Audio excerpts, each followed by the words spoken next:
नमस्कार, मैं हूं मनमोहन भट्ट।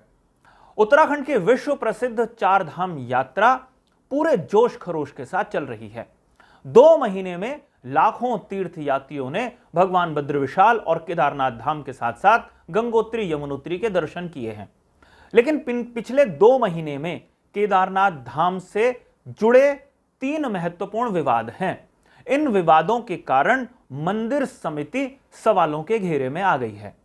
मंदिर समिति पर कई लोग उंगली उठा रहे हैं, लेकिन मंदिर समिति बार बार अपना सिर्फ बचाव कर रही है। मंदिर समिति किसी घपले घोटाले की जांच के आदेश नहीं कर पा रही है। आमतौर पर यह देखा जाता है कि जब कोई बड़ा विवाद होता है उसके बाद जांच शुरू होती है। कई जगह एसटीएफ, कई बार एसआईटी, कई बार पुलिस, कई बार विजिलेंस, अलग अलग प्रकार की जांच होती है। लेकिन हमने देखा है 125 करोड़ रुपए के गड़बड़ झाले की खबर आ रही है केदारनाथ धाम से।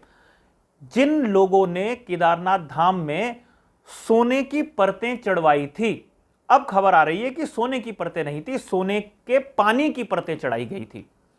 मंदिर में जो तमाम तीर्थ पुरोहित आते जाते रहते हैं उन्हें मालूम है कि हकीकत क्या है।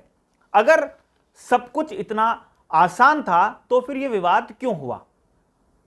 अगर केदारनाथ धाम में सोने की परत चढ़ाई ही नहीं गई थी तो फिर उसका इतना बखान क्यों हुआ था? पिछले वर्ष जब यात्रा समापन के दौर में थी, उस समय केदारनाथ धाम के गर्भगृह को स्वर्ण से जड़ित करने का काम किया गया था। दानदाताओं ने उसके लिए सोना उपलब्ध कराया था। मंदिर समिति यह कहती है अब अपने बयान में कि सुनार उनके थे, जो काम करने वाले लोग थे वो उनके थे, सोना, सोने की परतें, पीतल की परतें, उस पर चढ़ा पानी, सब कुछ उनका था। मंदिर समिति ने सिर्फ स्थान उपलब्ध कराया था, यानी कि सिर्फ गर्भगृह उन्होंने उनके हवाले कर दिया था। उन्होंने क्या काम किया, मंदिर समिति को बहुत ज्यादा जानकारी इस बारे में नहीं है। लेकिन इस बार यात्रा जब शुरू हुई तो सबसे पहले क्यूआर कोड का विवाद हुआ और उसके बाद अब केदारनाथ धाम में बताया जा रहा है कि जो सोने की परतें चढ़ाई गई थी वो अचानक से पीतल की हो गई हैं। अब वो पीतल की हैं या सोने की हैं, या वो पीतल की ही रखी गई थी, उस पर सोने का पानी चढ़ाया गया था, इस पर एक विस्तृत और निष्पक्ष जांच की आवश्यकता है।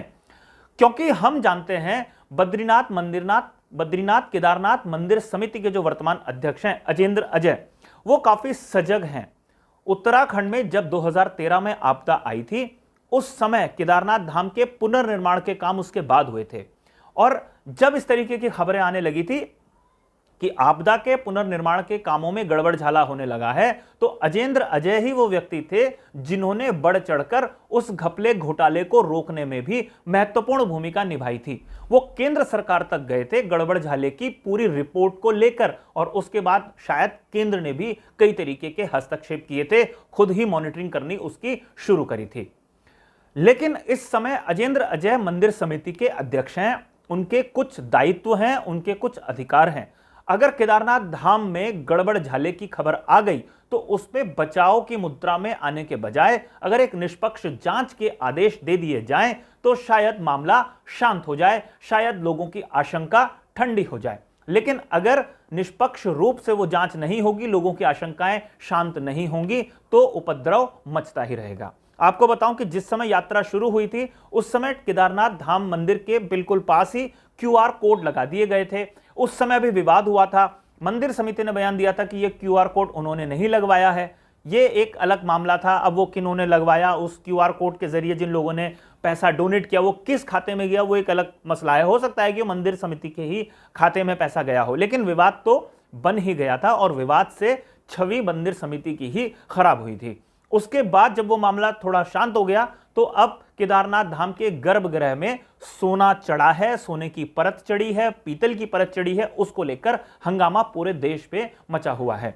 ये सबको ध्यान में रखना चाहिए कि केदारनाथ बाबा में जो आस्था रुद्रप्रयाग के लोगों की है, वहां केदारनाथ धाम के तीर्थ पुरोहितों की है, उतनी ही या हो सकता है उससे ज्यादा गहरी आस्था पूरे देश के हिंदू समुदाय की है, या कह लीजिए पूरे विश्व में जो हिंदू समुदाय रहता है उनकी है।